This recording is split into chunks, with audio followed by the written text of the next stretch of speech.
Okay, I'm going to break down for you something that has been bubbling up behind the scenes in Ottawa over the last couple of months. You're going to hear more and more about this over the next few months, and I want to break it down for you so that you understand what's actually happening here. So, what are we talking about? Well, first of all, we're talking about what I think some people would consider good news.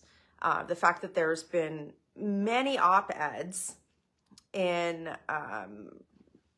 mainstream media like the Globe and Mail, where liberals are openly calling for Justin Trudeau to resign. So you've got former Liberal MPs this week that are saying Justin Trudeau needs to go.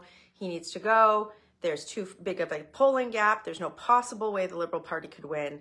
The only way that the Liberal Party could win is if Justin Trudeau steps back. Now, some of you who are watching this, many of you I know who watch this feed, you have a hard time making ends meet right now. Either your mortgage has become unaffordable if you're a homeowner.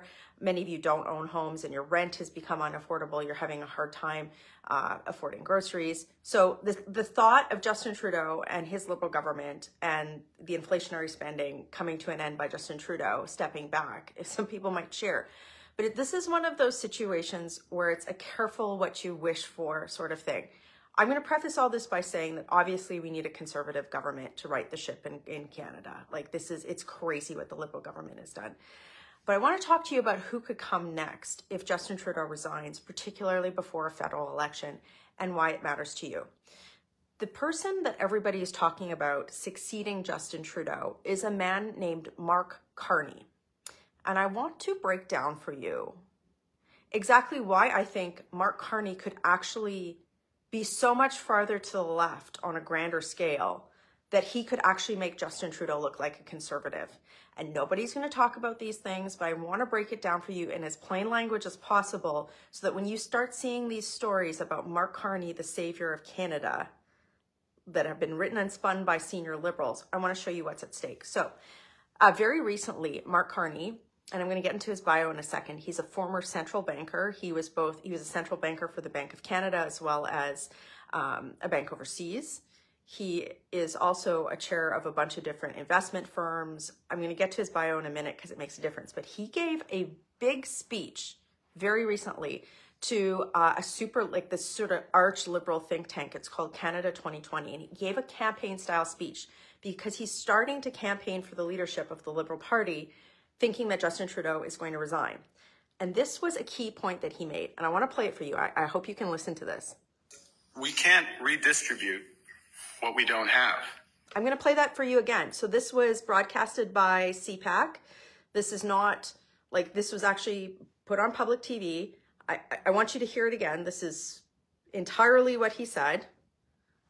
We can't redistribute what we don't have. We can't redistribute what we don't have. So I encourage you to watch the full speech. It's on CPAC.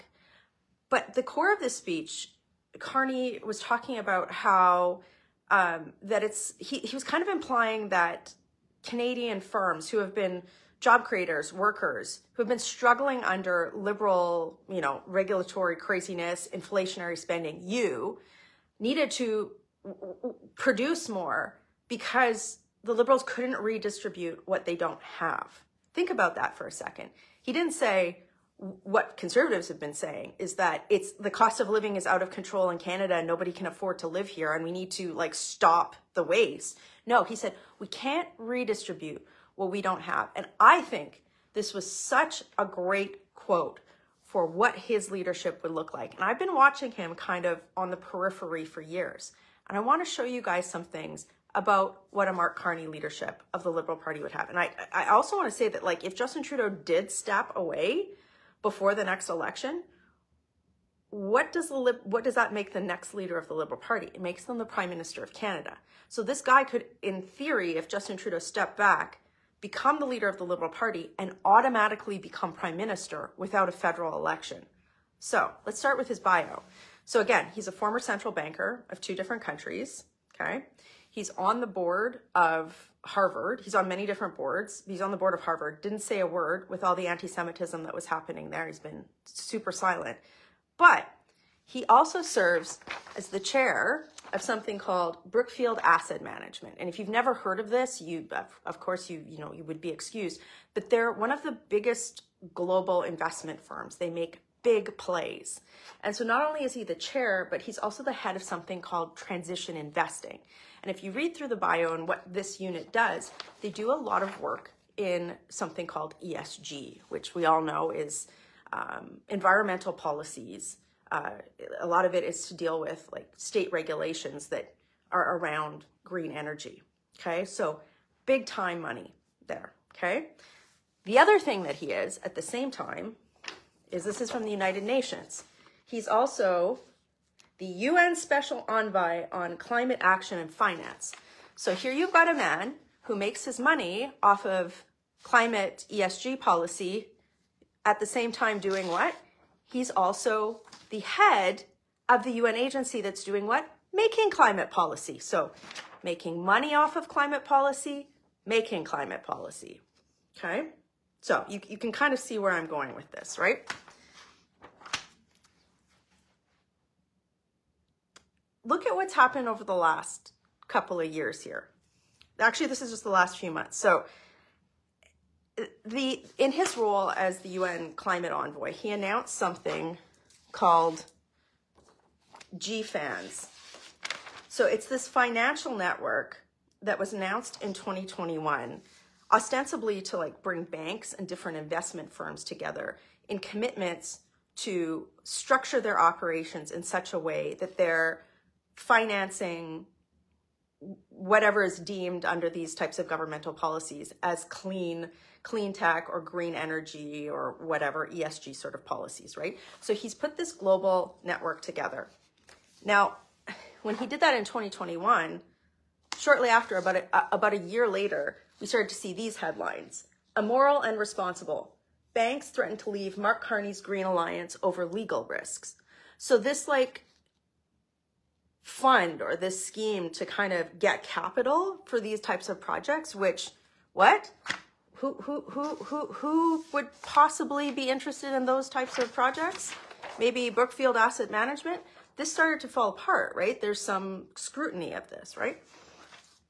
In the last couple of months, I've been watching this very closely too, because you've got headlines like this. Brookfield's 10.5 gigawatt Microsoft deal places certainty over price. Brookfield Asset Management and Brookfield Renewable have entered into an agreement with Microsoft to contract 10.5 gigawatts or 30% of Brookfield's renewable capacity growth from 2026 to 2023. And they're doing this deal in technical terms, if you look through other media coverage of it, to power Microsoft's what? AI farms, okay? So if you go back to that speech that Mark gave at the Canada 2020 dinner very recently, he talks about the global AI revolution, right? And how this is so important. Well, Brookfield Asset Management is entering into a big, huge financial deal with Microsoft to provide renewable energy for what? Their AI firms, okay? Now, this just came out today or yesterday. Brookfield in talk to buy French renewable power company. So here you've got a guy who's giving speeches about the need for all of these ESG policies, right? Talking about how we can't redistribute what we don't have, but he's chairing an asset management company, like a huge investment firm, that, and he's also like the policy guy for the United Nations. You kind of see where I'm going with this, right? Like, I have questions. I'm sure you have questions too. At the end of the day, all of that aside, we have to go back to Mr. Carney's speech where he said, we can't redistribute what we don't have. At the end of the day, this is what I care about as a representative of 120,000 people. I know that all of this stuff that happens in the C-suites, in the executive suites of these big companies where, you know, you've got these UN agencies, and this is one of my favorite articles I've seen in a while here. This is from Fortune magazine. How COP became the world's biggest business meeting. So COP, of course, is where it's the annual conference where they talk about climate change policy, right? The UN usually has a big deal in this. But even Fortune's saying, like, this is where all the business is happening now, right? So what I care about is a representative of 120,000 people who can't afford rent right now. Like if you do a rentfaster.ca search of my riding, I don't think you can find a basement suite for less than $1,800, a one-bedroom basement suite. That's insane, right? So while these guys like Carney are figuring out how to move global policy to make it in the best interest of C-suites, we have to have a government that is ensuring that there's affordability for Canadians. And that's where I think if someone like Carney, who actually, like Justin Trudeau, let's be honest, he's a bit of a dangerous idiot, right? Like, I don't think Justin Trudeau could figure out how to do these types of business deals. But I'm not sure that that's better or worse for Canada at this point, right? What we need is affordability. We need the government to be working for the people, not for, elitist Brookfield Asset Management, Microsoft AI Firm, Global, UNHCR, whatever, right? That's the concern I have here. So when people talk, especially when people like Mr. Carney come out and they talk about the carbon tax, right? You and I both know that the carbon tax doesn't work. It's not reducing greenhouse gas emissions the way that they said it would. And why? It's because we have a cold, natural resource-based economy in Canada. Do you think the government has done anything to make it easier for somebody who's living in rural Canada to drive around? No, they've made it harder. They've just made it more expensive. They haven't changed anybody's life. Even in my community in Calgary, which is a very, very urban area, do you think that there's public transit that the government has tried to build out? No, of course not, because it's just been waste. They've increased our taxes, the carbon tax. They've wasted money. Like, how many billions of dollars has this government wasted on things like the We Charity scandal, the Arrive scam app? We haven't even scratched the surface because they're so opaque. They've literally pissed away billions of dollars on corporate crony friends, right? We need to stop that. We need to stop carbon taxes that are making your life incredibly unaffordable so that we can actually become more productive as a country. But we have to focus on the everyday average working Canadian and making sure that it works for everybody, across the country that fits that bill. When you watch the speech that Mark Carney gave to Canada 2020, it was wild. And again, it's that we can't redistribute what we don't have, right? It wasn't about giving Canadians, getting government out of the way and letting them, prosper or succeed based on their own merit. No. This is a speech given by somebody who literally has their fingers in simultaneously global policy and global profits, right?